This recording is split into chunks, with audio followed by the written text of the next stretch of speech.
Tonight's headlines are brought to you by McDonald's. Tonight on the Channel 2 News, a man convicted of sexual assault and strangulation is under house arrest while awaiting sentencing. Could that change?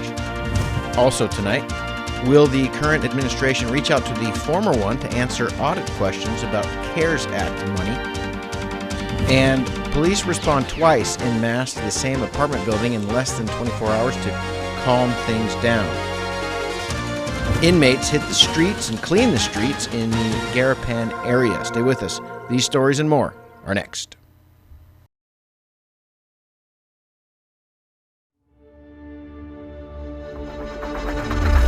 What's the move? Kinda wild out. Catch a groove. She said, where you going? What's the move? Kinda wild out. Catch a groove.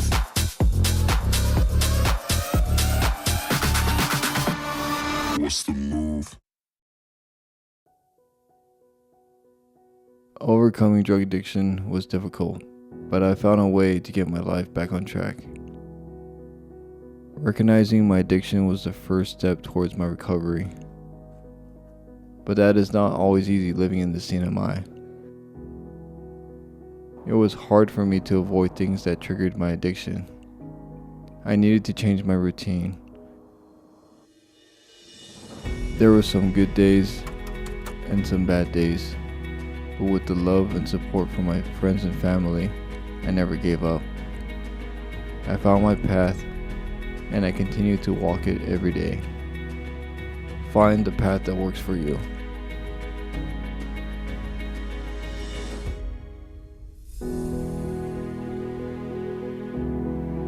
This project was supported by a grant from the Centers for Disease Control and Prevention and the Commonwealth Healthcare Corporation. Contents are solely the responsibility of the CHCC and do not necessarily represent the official views of the CDC or the U.S. Department of Health and Human Services. Hello, welcome to McDonald's. May I take your order, please? ご注文はお決まりですか? The McNuggets of chicken. I haven't had a Big Mac in a long time. How many filet-o-fishes did you eat? That's over several months, Ryan. Quiero un McFlurry. In Puerto Rico, a McFlurry, it's called a Señor Flurry. 2 golden menus. A wonderful crew at McDonald's. McDonald's. McDonald's. They're McDonald's. I'm McDowell's.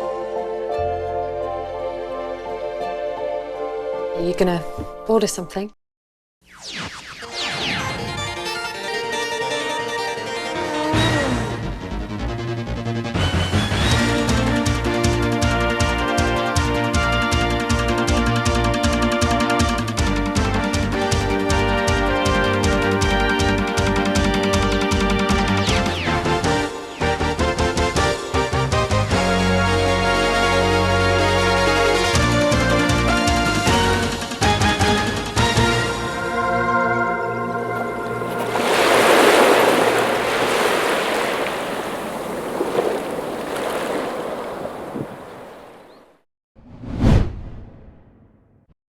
Governor Palacios answering questions today about the CNMI's finances and the adverse audit that questioned close to a third of CARES Act funds given to the CNMI during the COVID pandemic. It was a failure at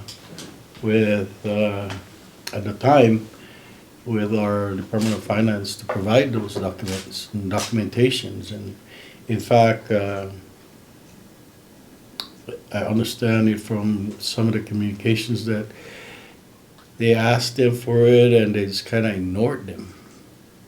And that's pretty freaking ridiculous. That's pretty bad on our part. So there's a lot of documentation that are missing and nobody gets into doing the audit. And I'm very leery. So what's going to happen in the 21, 22 audits? But it's something that we need to find out, right? You know, if we don't find out, we can never improve. And so whether there's misuse of those funds, we have to identify them. The CARES Act audit found problems with a number of contracts that were over $50,000. Palacios, who was lieutenant governor at the time, says he doesn't know what those contracts are for. No, I really didn't. I was completely taken out of the loop. I mean, I wish I could answer that question, but that's the fact of life. And, you know, believe me, even the janitor downstairs was reluctant to talk to me. That's how crazy it was. Because they were afraid of getting disciplinary adverse action if people see them talking to me. So that's how isolated I was. So, you know, I think I've shared this story. I walked in, this was before things got really bad, and I walked in on a meeting, the COVID task force, and they said, "What's up?" And they were kind of surprised that I walked in on a meeting, and I said, "I hope you guys are doing the right thing with these federal funds, because we have to account for them, and that's the reality of things. I trust that you would do that, because we have to account for it." And some of the questions out there can be answered by former Secretary of Finance, former governor, people in the former administration that you were part of. Is there an opportunity or a responsibility or an obligation to call them in and say, hey, yeah, these are the questions that came up in the audit. What can you tell us, instead of us continuing to look, and when one or two people that has certainly crossed my mind, and that's probably the fastest way to do this. We were in what we call a J.D. Edwards financial management system, accounting system, and we transitioned right away into a new system. And I understand that a lot of the data from the old system were not migrated into the new system. Will you call the former Secretary of Finance? Yeah, that's an option that we have to consider, and probably ask the OPA and the Attorney General, because I haven't really sat down with the Attorney General's office regarding this issue. This puts us in a real bad situation. I'm tired. I'm really tired of talking about negative things. So we need to just address this the best we can, and continue to hope that the sanctions are not as bad as we think it might. Palacios says this could be just the tip of the iceberg, pointing to a pending audit on ARPA funds. Kenneth Thomas Blas Kaipat is now under house arrest, but not in custody at DOC after a jury found him guilty on all counts at a trial on Friday. Kaipat was on trial for raping a woman 4 years ago. On June 2nd, 2019, Kaipat was convicted of charges including sexual assault in the first degree, sexual assault in the second degree, aggravated assault and battery, assault with a dangerous weapon, strangulation, and burglary. The 6-person jury, made up of 4 men and 2 women, deliberated just a couple of hours on Friday before finding Kaipat guilty on all counts at 4:15 p.m. Marshals were spread throughout the aisles as family members filled the courtroom for the reading of the verdict. Kaipat is being represented by attorney Brian Sayers Nicholas and did not testify in the case. Kaipat was a juvenile at the time of the alleged incident, but was tried as an adult. CNMI presented physical evidence, including DNA swabs that were tested by the FBI. Stephen Kessel and Heather Barcinas prosecuted the case on behalf of the Commonwealth. It's been a long week, but this does at least bring this some conclusion to the family, to the victim. I also just want to say thank you to the men and women from the Department of Public Service for their hard work that went into this case. After the verdict, Kessel asked that Kaipat be remanded immediately into custody, pending sentencing. Superior Court Judge Wes Bogdan ruled that Kaipat be subject to house arrest and told him not to leave the residence unless of a medical emergency. Kessel. What do you think about the defendant being released? That's something that's in the discretion of the court. Obviously, his circumstances have changed now that those convictions have been entered. But ultimately, that's something that the court needs to decide. The fact that he's on house arrest is certainly better than no restriction. This house arrest situation could change. The AG's office this morning filed a motion asking that bail conditions in light of this conviction be revoked. Matter is scheduled for a hearing in front of Judge Bogdan on Thursday morning at 10. Police officers responded on Thursday night to a mixed commercial and residential building located on Middle Road. Officers split up and spread out around the building and could be seen talking with residents on all 3 floors of the building.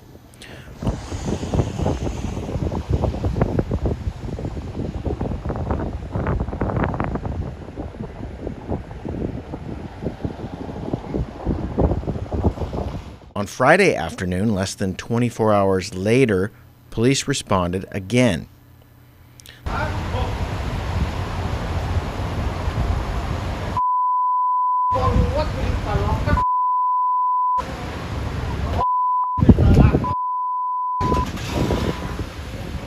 building is located just north of Twins Market and has a dive shop and tattoo shop on the ground floor, as well as apartments up on the 2nd and 3rd floor. One source said it was a continuing domestic situation. No details have been released.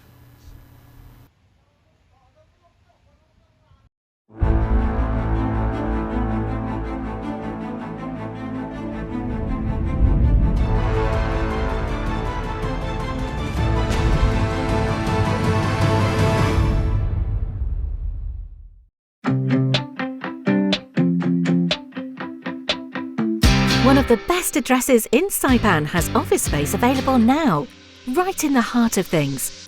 The Mariana's Business Plaza offers reasonable rates and can help build to suit your needs.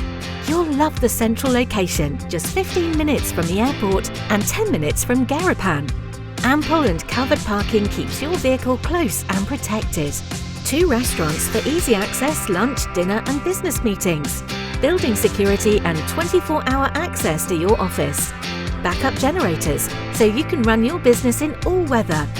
And 3 elevators mean easy and convenient access. It's the address in Saipan, the Mariana's Business Plaza.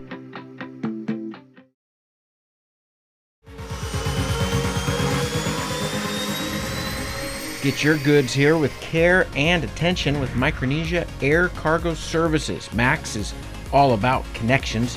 Daily flights to and from Guam, 4 times a week to Rota, and bi-weekly flights to Tinian. We are connecting the Marianas. Perishable goods, Home Depot furniture and appliances, even live animals, operating since 2013. Check out our Thursday special to Rota from Guam and Saipan. Call Max at 670-288-6227. If it fits, we'll take it.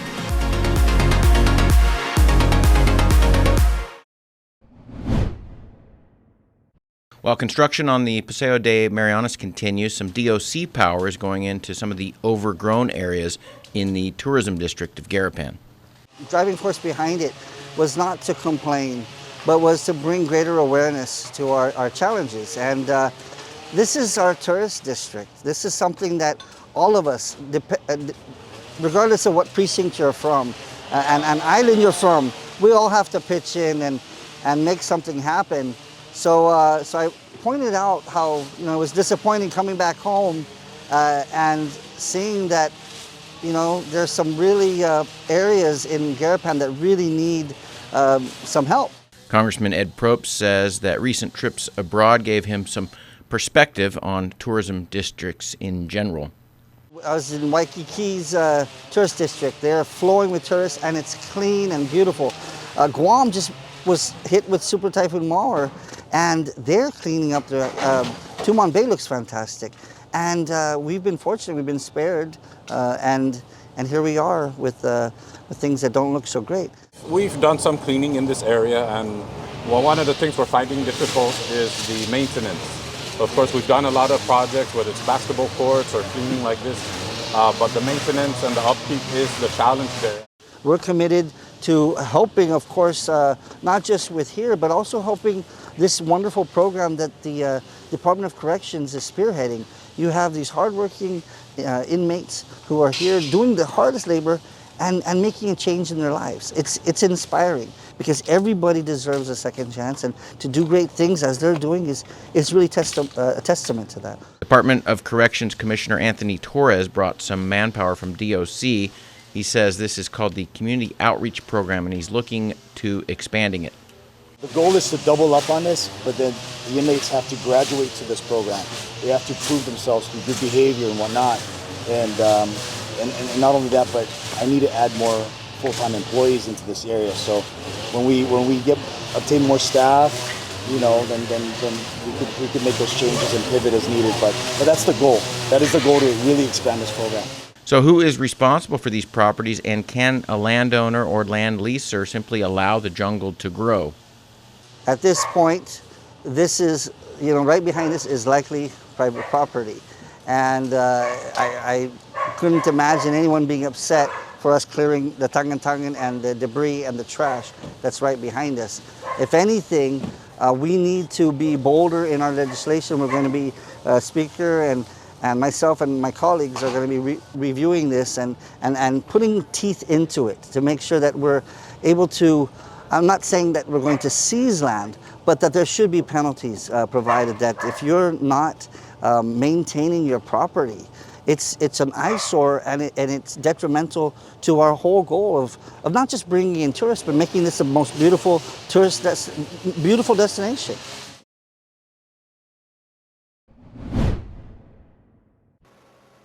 Some of the busiest airfields in the world were here in the Marianas during the latter part of World War II. Tinian's Northfield was chosen as the takeoff airport for numerous bombing missions to Japan, and then was eventually chosen as the airport for the launching of the Enola Gay and Boxcar missions in August of 1945, when atomic bombs were used on mainland Japan. The original plan, according to Paul Tibbets, was to drop bombs on Germany and Japan simultaneously. The mission was secret, but they told me in the middle of September, I don't know the date, I don't remember. They told me in the middle of September that I would organize and train a unit to employ those bombs in Europe and Japan simultaneously. By the time the material was ready for the atomic bombs, Germany had already surrendered, and 2 sets of bomb material were sent to Tinian, with a 3rd batch of material being prepared in the U.S. mainland. We've blockaded Japan.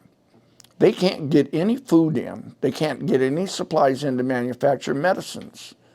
The death rate from starvation alone in Japan would have been atrocious, huge numbers. So the dropping of the bombs saved more than American lives and more than Japanese soldiers and sailors' lives, but civilians.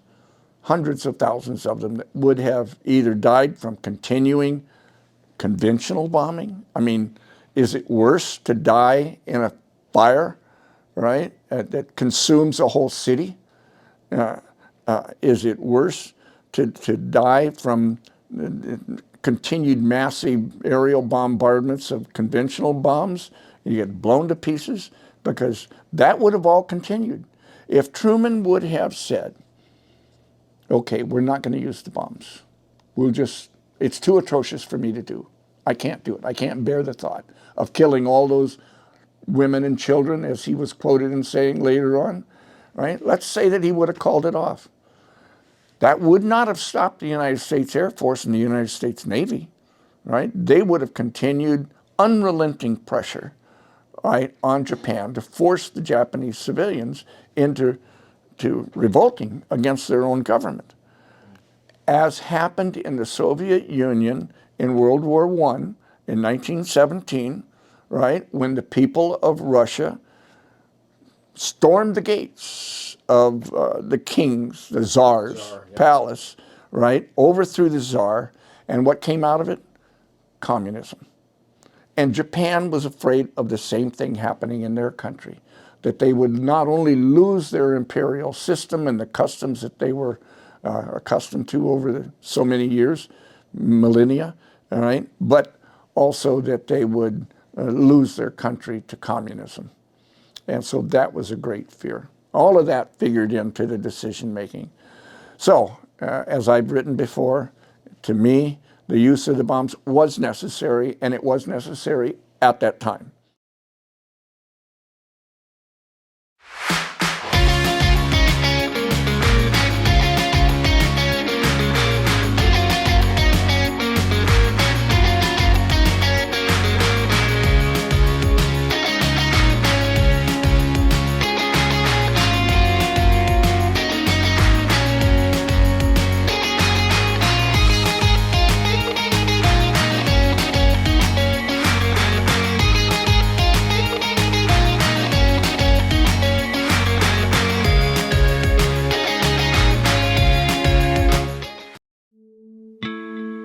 My doctor gave me the pills, so they must be safe, right? If taken exactly as prescribed, short-term use can be safe, but painkillers have real risk. Misusing an opioid painkiller can cause serious harm, including addiction and death, and misuse can happen quite easily. Make sure you never mix them with alcohol, antidepressants, sedatives, or sleep aids. And if you are prescribed an opioid, you need to tell your doctor about any other drugs, including herbal supplements that you are taking. It only takes a little to lose a lot. This project was supported by a grant from the Centers for Disease Control and Prevention and the Commonwealth Healthcare Corporation. Contents are solely the responsibility of CHCC and do not necessarily represent the official views of the CDC or the U.S. Department of Health and Human Services.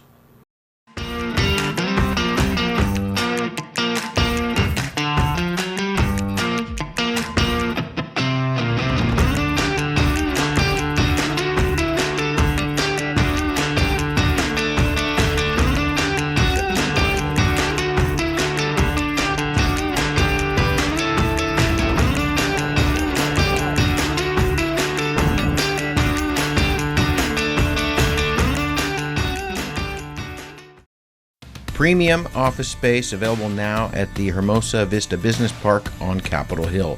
Upgrade your work-life balance and enjoy a distinctive blend of location and nature with open spaces and ocean views. It's the perfect place for creative professionals who want real results. Call us at 670-483-4750 or email hvsaipan@gmail.com.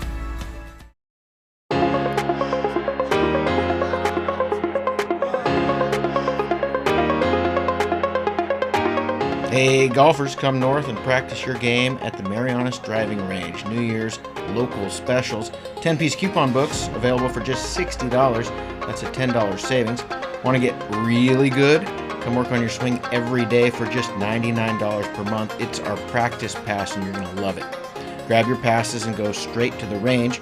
You can social distance and chip all at the same time, and the views are free. Reserve now at marianastrekking.com. You can pay online, open 7 days a week.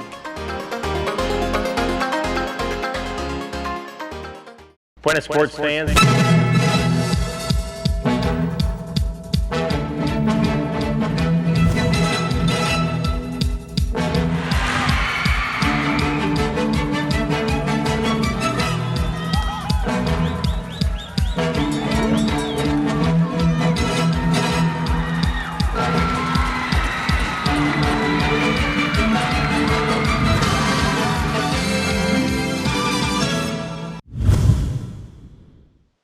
HD Weightlifting Academy is putting some kilograms behind weight training, and this past July they got some positive results in a competition held in the Philippines, Angel San Nicolas.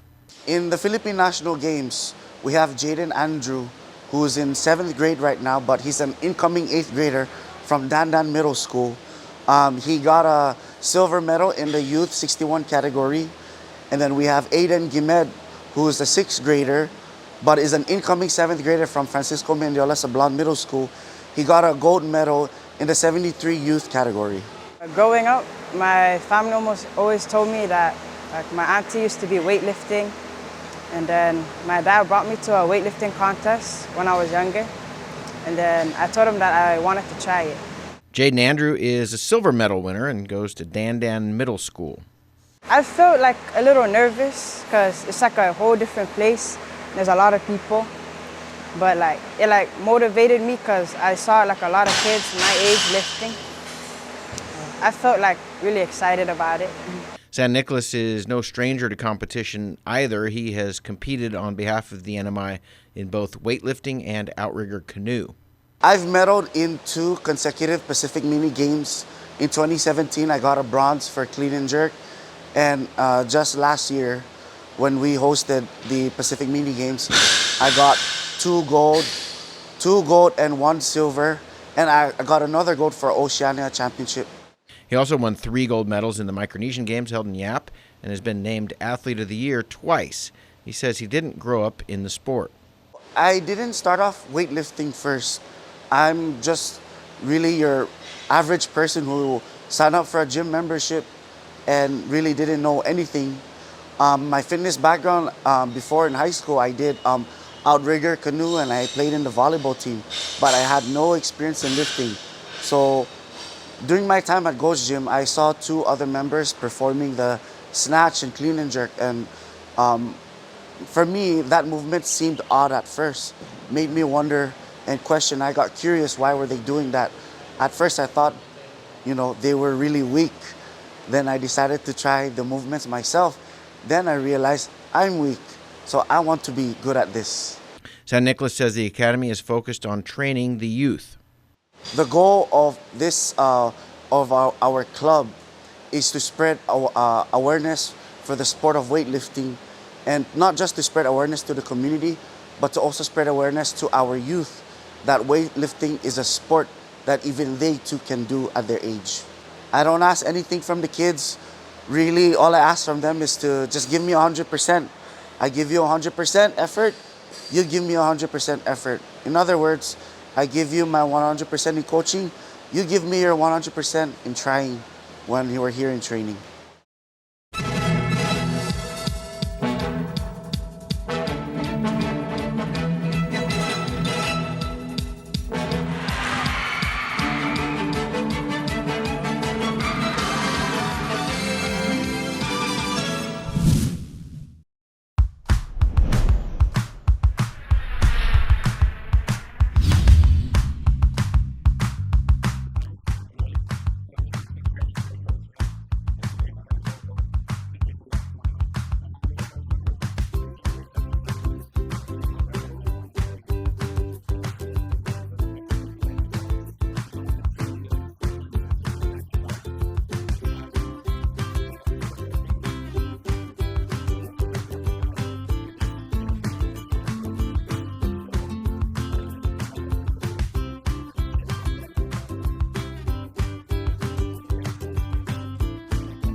Premium office space available now at the Hermosa Vista Business Park on Capitol Hill.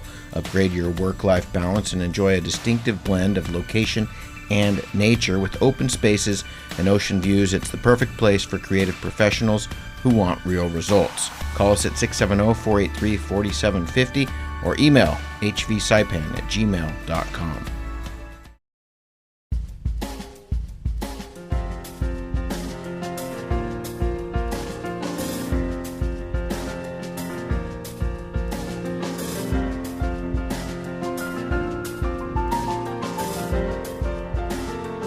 Ocean calming down a bit, but small craft advisory is still in effect until 6 p.m. this evening. Tonight, southwest winds of 10 to 15 knots, wind waves 2 to 3 feet, mixed swell southwest 4 to 5 feet, and east 3 feet, scattered showers and isolated thunderstorms. Tomorrow, similar conditions. Wind will begin to switch to the south by Wednesday, according to the National Weather Service, and then to the southeast on Thursday. Tomorrow, you can expect a high of 87 degrees Fahrenheit and a low of 78.